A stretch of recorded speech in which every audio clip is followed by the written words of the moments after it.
أعوذ بالله من الشيطان الرجيم. بسم الله الرحمن الرحيم. السلام علیکم ورحمۃ اللہ وبرکاتہ. بسم اللہ الرحمن الرحیم. تجویدی یسرنا القرآن صفحہ 41 اور سبق نمبر 34 وقت نے ٹھہرنا، پڑھنے سے رک جانا. اب تک کہ آپ کو جو طریقہ بتلایا گیا تھا وصل کا طریقہ تھا، یعنی ملا کے پڑھنا. وصل کے معنی ہے ملا کے پڑھنا، وقف کے معنی ہے رک جانا. اصل تجوید کی اصطلاح میں وقف کہتے ہیں سانس اور آواز دونوں کو ختم کر دینا، یہ ہے وقف.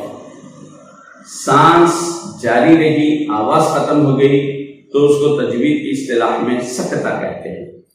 اور آواز بھی جاری ہے، سانس بھی جاری ہے، ایک سے دوسرے کو ملا کر پڑھ رہے ہیں تو اس کو وصل کہتے ہیں. تو یہ وقف کا بیان ہے. قرآن مجید میں کچھ علامتیں لگائی گئی ہیں جملے اور معنی کا لحاظ کرتے ہوئے، کہاں پر رکنا کہاں پر نہیں رکنا.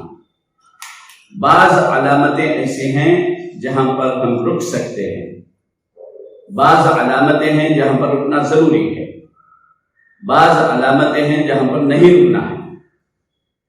یہ علامتیں کبھی آیت کے درمیان میں آتے ہیں، کبھی علامت آیت کے اوپر بھی آتے ہیں. ان چیزوں کو اساتذہ کرام اچھی طریقے سے جان لیں. قرآن مجید کے اخیر میں رموز اوقاف کے نام سے پورے وقت کے رموز اوقاف کی تفصیل رہتی ہے. اساتذہ کرام خاص طور پر ان کو پڑھیں تاکہ بچوں کو آپ آسانی سے سمجھا سکیں. اس کتاب میں عام طور پر جو علامات استعمال کیے جاتے ہیں، جو رموز اوقاف استعمال کیے گئے ہیں، ان چیزوں کو بتایا گیا ہے. اس کے علاوہ اور بھی کچھ علامتیں قرآن مجید میں آتے ہیں جس کا ذکر اس میں نہیں ہے. انشاءاللہ تعالی وہ اختتام پر آپ کو اور بھی جو علامتیں ہیں اس کو بھی بتلاؤں گا، اس کی تفصیل بھی آپ کے سامنے رکھوں گا. اب وقت کے بارے میں بیان کر رہے ہیں. وقت کا فائدہ، وقت کی تعریف. سانس اور آواز دونوں کو ختم کر کے پڑھنے سے رک جانے کو وقف کہتے ہیں. یہ سانس بھی ختم ہو جانا، آواز بھی ختم ہو جانا، یعنی مکمل طریقے سے رک جانا. وصل، چونکہ بچے کو جو ہے نا وقف اور وصل دونوں ایک ساتھ سمجھا تو آسانی سے سمجھ جاتا. وصل سانس توڑے بغیر ایک کلمے کو دوسرے کلمے سے ملا کر پڑھنے کو وصل کہتے ہیں. عذاب علیم بما کانوا، یہ ملا کے پڑھے وصل کریں. عذاب علیم بما کانوا، علیم رک گیا، یعنی آواز بھی ختم کر دی، پھر وہاں پر سانس بھی توڑ دی، اس کے بعد آگے کے حروف کو پڑھ رہے ہیں. یہ ہے وقت. اب ایک ہے جو صحیح نہیں ہے، اس میں ہمارے حفاظ اور اساتذہ اس کی طرف توجہ دینے کی ضرورت ہے. وقف کرتے ہیں لیکن سانس نہیں توڑتے.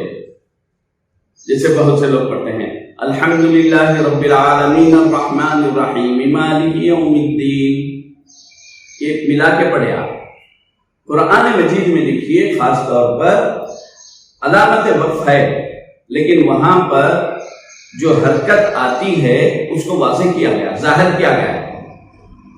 حالانکہ آپ یہ قاعدہ بتلاتے ہیں وقف جہاں پر بھی کر دیتے آخری حرف کو جزم دے دینا، لیکن قرآن مجید میں جزم نہیں ہے، حرکت ہے. تو آپ رک رہے ہیں تو جزم آپ خود لگائیں گے، نہیں رک رہے ہیں تو وہاں پر جو حرکت لکھی ہوئی ہے اس حرکت کو ظاہر کرتے ہوئے پڑھنا ہے. اگر آپ وصل کریں گے الحمدللہ رب العالمین الرحمن الرحیم مالک یوم الدین، پورے حرکتیں ظاہر کرنا، یہ ہے وصل، یا تو وقف کرنا یا وصل کرنا آیت پر۔ حرکت کو ساکن بھی کر دے رہے ہیں، وقف کی علامت ظاہر کر رہے ہیں اور وقف نہیں کر رہے، سانس نہیں توڑ رہے، یہ طریقہ مناسب نہیں ہے۔ یہ آپ کو وقت کے بارے میں سمجھانے کے لیے ایک مثال دے کر بولتا ہوں کہ ہم باتیں کرتے کرتے گفتگو لمبی ہوتی، بیچ میں رکتے، سانس لیتے، تو کیسی جگہ رکتے جہاں پر جملہ مکمل ہو گیا، جملہ مکمل ہو گیا، اس کے بعد آپ آگے نہیں بھی بولے تو سننے والے کو ایک بات پوری مکمل سمجھ میں آ جاتی ہے۔ اگر جملہ مکمل نہیں ہوا، درمیان میں رک گئے، تو اس کو جاری رکھنے کے لیے، ہاں میں بتا رہا تھا آپ کو یہ چیز، پھر جو ہے نا پہلے سے لے کے چلتے ہیں۔ تو قرآن مجید میں بھی درمیان آیت میں اگر رک جائیں گے تو پہلے کے کلمے کو ملاتے ہوئے آگے پڑھنا ہے۔ بعض آیات ایسے ہیں جس کے اوپر علامت آیتی ہے لام الف لکھا ہوا رہتا ہے، وہاں پر معنوں کے اعتبار سے آنے والے جملے کا تعلق پہلے کے جملے سے ہے، معنوں کے اعتبار سے، لفظ کے اعتبار سے بھی، یعنی ترکیب کے اعتبار سے بھی اور معنی کے اعتبار سے بھی، یہ دونوں آیتیں ایک معنی رکھتے ہیں۔ یہ بتلانے کے لیے علامت آیت کے اوپر لام الف لگاتے ہیں، تو وہاں پر ملا کر پڑھنا بہتر ہے۔ اگر آپ رکنا چاہے، وقف کرنا چاہے تو وقف کر دے سکتے ہیں۔ عموماً علامت آیت کے بعد، علامت آیت کے اوپر اگر لام الف ہے تو اس کے بعد جو کلمے آتے ہیں، دیکھیے اگر الف لام ہے تو لام کو تشدید رہتی، یا جو ہے نا اس سے پہلے واو یا وغیرہ کچھ بھی رہے تو اس پر بھی تشدید رہتی۔ تشدید رہنے کا مطلب کیا ہے؟ پہلے کے کلمے سے ملا کر پڑھنا ہے۔ پہلے کے کلمے کا اختتام تنوین پہ ہو رہا ہے، اس کے بعد یا واو میم نون میں سے کوئی بھی حرف آیا، لام لام میں سے کوئی بھی حرف آیا تو اس پر تشدید دیتے ہیں۔ کب؟ جبکہ علامت آیت پر لام الف ہو، مطلب اس کو ملا کے پڑھنا بہتر ہے۔ اکثر جو ہے الذی سے جو آیتیں شروع ہوتے ہیں، الف پہ کچھ بھی نہیں رہتا، لام پر تشدید رہتی اور ویسی جگہ علامت آیت پر لام الف لکھا ہوا رہتا ہے۔ تو اس کا مطلب یہ ہوتا ہے الذی سے جو آیت شروع ہو رہی ہے، جو جملہ شروع ہو رہا ہے، اس کا تعلق پہلے کے جملے سے، پہلے کے آیت سے ہے۔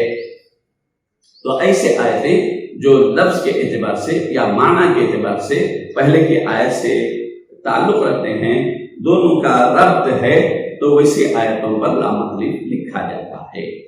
تو ایسے جگہ یعنی معنوں کے جاننے والے علماء کرام بیچ میں رکے بھی تو وہ لوگ معنی سمجھتے ہوئے کہاں سے ملا کے پڑھنا، کیسے کرنا، اس کا لحاظ رکھتے ہیں۔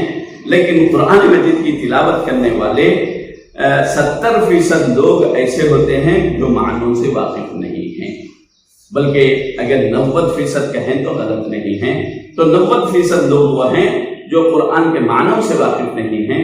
تو اسی لیے آج سے نہیں، تابعین کے زمانے ہی میں، تبع تابعین کے زمانے میں یہ رموز اوقاف وغیرہ بھی مرتب کر دیے گئے کہ کہاں پر رکنا، کہاں نہیں رکنا۔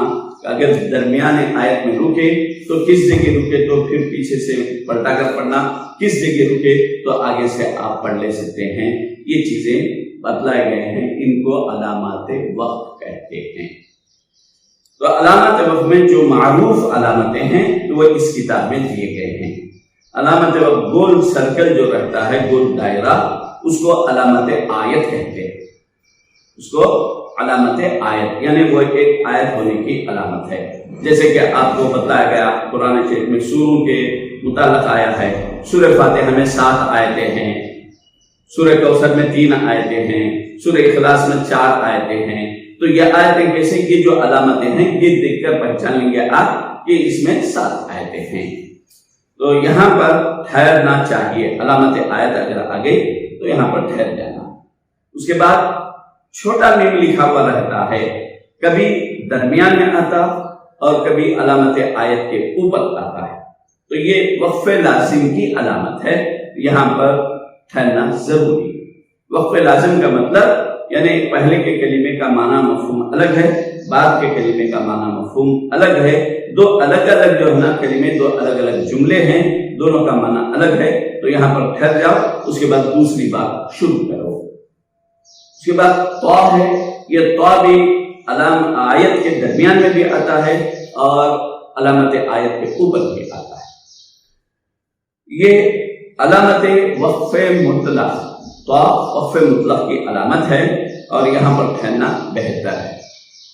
یعنی یہ بعض اوقات آیت لمبی رہتی، بیچ میں تو جیم آتے ہیں، ٹھہر کر سانس لے کر آپ پڑھیں گے تو درمیان میں آپ کو رکنے کی ضرورت نہیں رہتی، مسلسل پڑھ سکتے ہیں.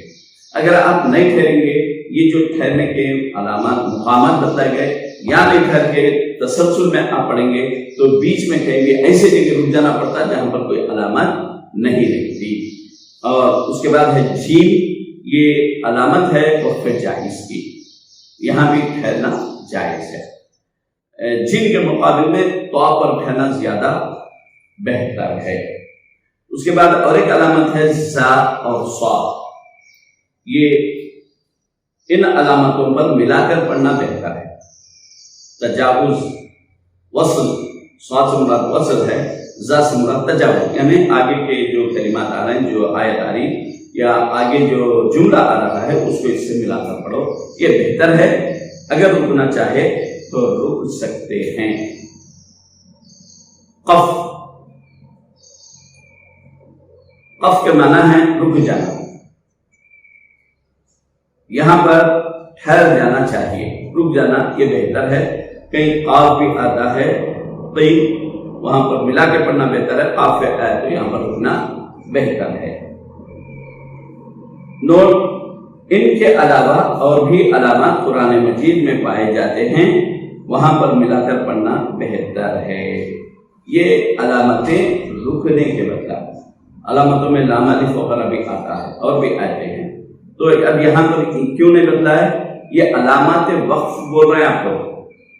بچے کے ذہن میں یا آپ لوگوں کے ذہن میں بھی یہ بات آ سکتی ہے کہ لام الف بھی رہتا نا، اتنا مشہور ہے لام الف تو بہت زیادہ تھا، تو وہ علامت یہاں پر نہیں لکھے مونسا. تو اوپر سرخی ہیڈنگ کیا بنائی، یہ دیکھیے علامات وقف، مطلب رکنے کے علامات. رکنے کی علامتیں یہ ہیں، وہ لام الف نہیں رکنے کی علامت ہے، وصل کی علامت ہے. لا وقف علیہ یعنی اس پر وقف نہ کریں، اس وجہ سے یہاں پر لام الف کی علامت کو نہیں لکھا گیا. وقف کے چند طریقے، وقف کرنے کے جو ہے نا مختلف شکلیں، صورتیں ہیں. اب الگ الگ قرآن مجید میں مختلف طریقے جو بتلائے گئے، ان تمام طریقوں کو اس میں تفصیل کے ساتھ جو ہے بتلایا گیا ہے. اور میں سمجھتا ہوں بچوں کو قرآن سکھانے کے جو قاعدے ہیں اس میں وقف کا بیان اس کتاب میں جتنی تفصیل سے ہے کسی اور کتاب میں اتنی تفصیل سے نہیں بتلایا گیا ہے.